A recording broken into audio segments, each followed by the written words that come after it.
1971 সালের সঠিক সংখ্যা নিয়ে মানুষ যারা প্রশ্ন তুলেন, জুলাইয়ে কত সংখ্যা মারা গেছে সেটির সঠিক হিসাবে তো তারা দিতে পারেনি। এটি তো রিসেন্ট এবং 213 এখনো অনেক আধুনিক প্রযুক্তি সবকিছুই 213 বের করতে পারছি না। আমি না রিসেন্টলি একটা আর্টিকেল দেখলাম 2000-3000 বলে এসেছিল, 1400 বলছিল, এখন 213-তেও কোনো দিতে পারছে না। এখন তো প্রযুক্তি সবার হাতে, এখন তো সেন্সাস আছে, হাতে আইফোন আছে, আমাদের ভোটার তালিকা আছে, সমস্ত কিছু আছে, তাই না? পারে। আর 1971 সালে এই প্রশ্নগুলো তোলে এবং তাদেরকে আমরা এন্টারটেইন করি। কত শিক্ষিত মানুষ আছে এসে এই কথাটা বলবে,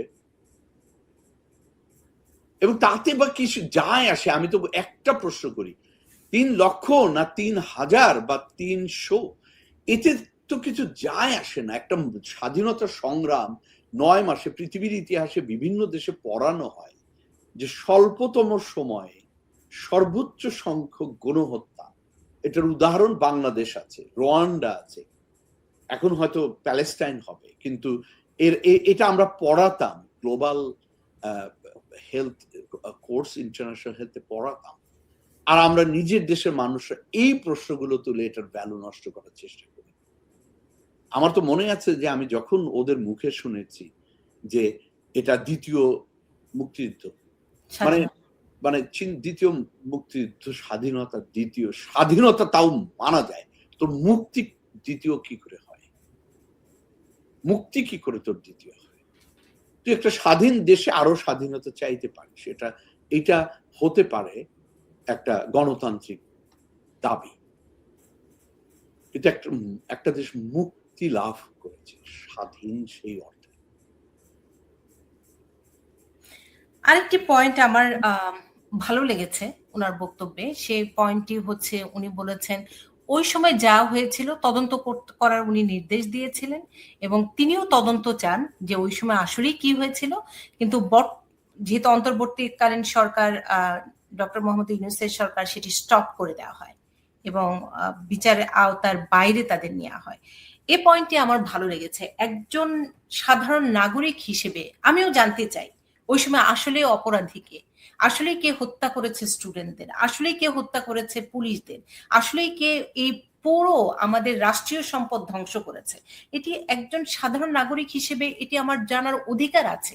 আমি তদন্ত চাই, সেই তদন্তটি কেন স্টপ করে দেওয়া হবে? আমার মনে হয় এটি শুধুমাত্র জনগণের দাবি হিসাবে না, একেবারে রাজনৈতিক এজেন্ডা বানানো দরকার। বিশেষ করে যারা দেশপ্রেমিক মানুষ, তারা সত্যিকার অর্থে জানতে চায় যে আসলে ওই সময় কি হয়েছিল, কারা এই হত্যাকাণ্ডগুলো করেছিল। এখন পৃথিবীতে কোনো কিছু লুকিয়ে রাখা সম্ভব না। ওখানে ওই স্নাইপার রাইফেল থেকে শুরু করে কোথা দিয়ে কি পরিমাণ কি ধরনের ষড়যন্ত্র হয়েছিল, এভরিথিং এটার প্রমাণ সহ অনুসন্ধান হওয়া দরকার এবং এটা নিয়ে একটা একেবারে রিপোর্ট হওয়া দরকার, মানে পূর্ণাঙ্গ রিপোর্ট হওয়া দরকার। এবং সেই দাবিটা যখন প্রাক্তন প্রধানমন্ত্রীর মুখে শোনা যায়, তখন কিন্তু একটা জিনিস খুব স্পষ্ট হয়ে যায়, তার যদি দুর্বলতা থাকতো ওই জায়গাটায়, তাহলে কিন্তু তিনি এই সাহসটা পারতেন না শুরু করতে। এটা আমার মানে ন্যূনতম পক্ষে মনে হয়েছে যে ওই জায়গাটায় তিনি জানেন যে হয়তো সঠিক অনুসন্ধান হলে সেটা বের হয়ে আসবে, যেটা তাকে বরং আরো দায় মুক্তি দেবে। সেটি আমরাও চাই যে এটির সঠিক তদন্ত হোক। আমরা কোনো হত্যাকে সমর্থন করি না, কারো মৃত্যুই কাম্য নয়। এবং যদি হয় যে ক্ষমতা কিংবা ক্ষমতার লোভের আশায় এই সাধারণ স্টুডেন্টদের সামনে নিয়ে কোনো রাজনৈতিক দল এটি ব্যবহার করেছে, সেটিও আমরা জানতে চাই। কিংবা ওই সময়কার সরকার যদি সেটির অপরাধী হয়, সেটিও আমরা জানতে চাই। সে জানার অধিকার কেন বন্ধ করে দেওয়া হবে? জুলাইয়ে যারা অংশগ্রহণ করেছেন, জুলাই যাদের যোদ্ধা, তাদের কেন ভয়? কারণ তারা তো বীরের বেশে সমস্ত সুবিধা নিচ্ছেন, তাহলে তারা কেন ভয় পাচ্ছেন এই তদন্তকে? আমি এই পয়েন্টের সাথে সহমত এবং আমি মনে করি বিশেষ করে এই পয়েন্টটি মানে প্রধানমন্ত্রীর, ওই সময়ের প্রধানমন্ত্রীর মুখ থেকে আসাটা খুব গুরুত্ববহ। এটাকে আমি খুব হালকা ভাবে দেখিনি। কারণ তিনি তখন প্রধানমন্ত্রী, তার হাতে সমস্ত ক্ষমতা, এবং তিনি কতটা অনিশ্চয়তার মধ্য দিয়ে গেছে এটা এই পয়েন্টটা থেকে বোঝা যায়, এবং তিনি এটার অনুসন্ধান চান, এবং আমার মনে হয় বাংলাদেশের জনগণও ধীরে ধীরে এটা চাইবে, এবং এটা একদিন বের হয়ে আসবে। যারা অধিকার আমাদের সবারই আছে, যে আমরা আসলে জানতে চাই যে এত বড় একটি ঘটনা ঘটে গেল, সেটি কেন জানবো না। আমরা একটু আবার সে ফিরে আসার গল্পে আমি যেতে চাই, কারণ এটি বিভিন্ন আন্তর্জাতিক গণমাধ্যমের সংবাদে শিরোনাম করেছে তার বক্তব্যের মূল জায়গা থেকে, যেহেতু তার ফাঁসি হওয়ার আশঙ্কা আছে, তাকে মেরে ফেলার সবকিছু মানে অসম্ভব কিছুই না বাংলাদেশের পক্ষ থেকে। নাহিদ ইসলামও বলেছেন যে তাকে একদম সরাসরি ফাঁসির মঞ্চে নিয়ে যাওয়া হবে যদি প্রবেশ করেন। আসলে মানে এই ধরনের যদি ঘটনা ঘটে, কি পরিণতি হবে? আমি এই প্রশ্নটার সাথে 1971 সালের একটা প্রশ্ন, যেটা আমরা বারবার স্বাধীনতা বিরোধী অথবা যারা মুক্তিযুদ্ধের বিরোধী এদের কাছ থেকে শুনতে পাই, যে শেখ মুজিব স্বাধীনতা চান নাই, এবং সে কারণে তিনি পাকিস্তানের কাছে ধরা দিলেন, এবং পাকিস্তানে নিরাপদে থেকে তিনি মুক্তিযুদ্ধ করলেন। এই যে মানে এই কথাগুলো কতটা বালখিল্য ধরনের কথা, এইটার বলার অপেক্ষা রাখে না। আমি কেন এই প্রসঙ্গটা তুলে আনলাম, যে যারা ওই সময়ের ইতিহাস জানে, সামান্য বুদ্ধি খাটিয়ে একটু চিন্তা করতে পারে, তারাই কিন্তু বলতে পারবে যে শেখ মুজিব ওই সময় পৃথিবীতে একটা জায়গায় নিরাপদ ছিলেন, সেটা হলো পাকিস্তানের কারাগার। বাইরে থাকলে, বাংলাদেশে থাকলে যে কেউ তাকে গুলি করে মেরে ফেললে কিচ্ছু করতে পারত না।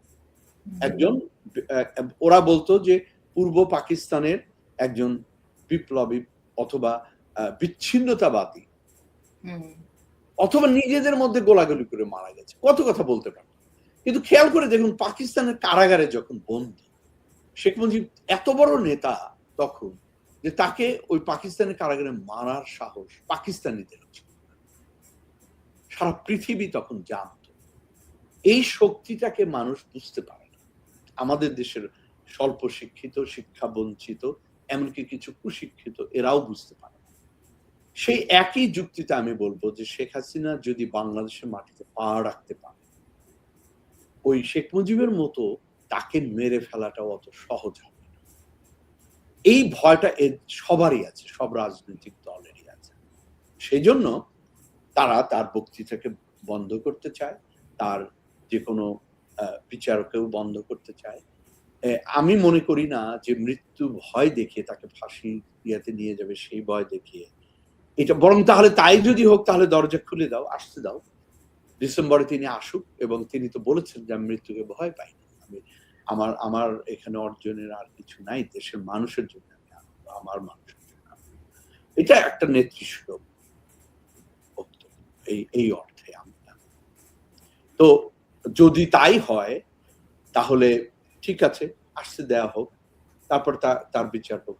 আমরা সবাই জানি এটা, যে তিনি এলে ওই সময়ের মতোই শেখ মুজিবকে যেমন পাকিস্তানের কারাগারে কোনোদিন হত্যার সাহস পাকিস্তানিদেরও ছিল না, পারত না। আন্তর্জাতিক একটা তো বড় একটা জায়গা আছে, সেই একই জিনিস। হ্যাঁ, এটা করতে পারে। 21শে অগাস্টে যেরকম আক্রমণ হয়েছিল, মব দিয়ে কিছু করার চেষ্টা করতে পারে, মানে সবই ব্যাকডোর দিয়ে হতো। আইনের দিক থেকে সেটা করা সম্ভব তারা জানে না, অথবা করতে পারবে না, জন্যে হয়তো অন্য কণ্ঠগুলো রোধ করে দেওয়া হচ্ছে, তার বক্তব্য শুনতে দেয়া হবে না। এটা হবে আমার ব্যক্তিগত বিশ্লেষণ। আমি মনে করি হ্যাঁ, তিনি আসতে চেয়েছেন, তার আসার ইচ্ছাটা জেনুইন, এবং আসুক। একটি গণতান্ত্রিক দেশে তাকে যদি মানুষ গ্রহণ না করে, তার পলিসি যদি গ্রহণযোগ্য না হয়, মানুষ তাকে ভোট দেবে না। সেই জায়গাটা না দিলে তো গণতন্ত্র হচ্ছে না, তাই না? সেই সুযোগটা দেয়া হোক, দেখা যাক কি হয়।